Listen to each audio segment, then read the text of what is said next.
সবশেষ ফেব্রুয়ারি মাসের নিলামে সর্বোচ্চ দরদাতার কাছে 20টি গাড়ি বিক্রির প্রক্রিয়া চূড়ান্ত হলো।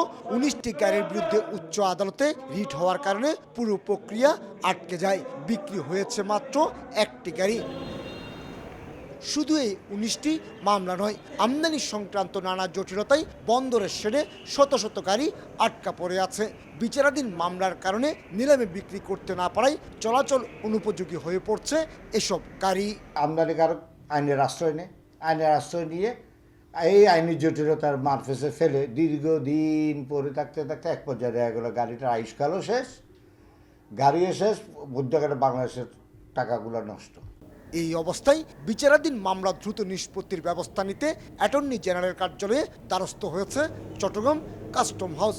বন্দরের অভ্যন্তরের শেডে 12 থেকে 15 বছরের পুরাতন 195টি গাড়ির বিরুদ্ধে দায়েরকৃত মামলা প্রথম পর্যায়ে নিষ্পত্তির আবেদন জানানো হয়েছে। এসব গাড়ি বিক্রি করে অন্তত 80 কোটি টাকা রাজস্ব আদায় করার লক্ষ্যমাত্রা নিয়েছে চট্টগ্রাম কাস্টম হাউস। সানবিট সব দিবে সামাল। সানবিট ম্যাজিক প্রেস ডিশওয়াশিং এর মাথা ঘোরানো সলিউশন।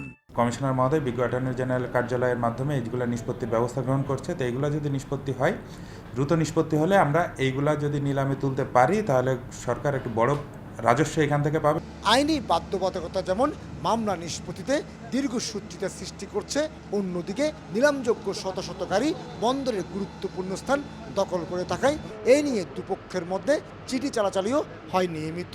তারপরও আসছে না জটিলতার সমাধান। আদালত যেভাবে রায় দেয় সেভাবে আপনার করলে, আদালত যদি বলে যে এইগুলো করে ধ্বংস করতে হবে, সেক্ষেত্রে আপনার ধ্বংস কার্যক্রম এগুলো আমার পোর্টটা তো খালি হচ্ছে, আলটিমেটলি তো পোর্টের সক্ষমতা বাড়বে।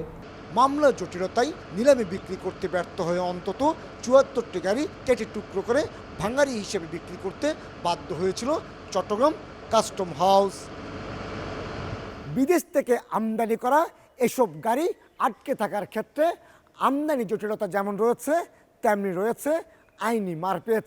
আর এর ফলে যেমন সরকার রাজস্ব হারাচ্ছে, ঠিক তেমনি বিদেশে চলে গেছে গাড়ির আমদানি মূল্য হিসেবে পরিশোধিত শত শত কোটি মার্কিন ডলার।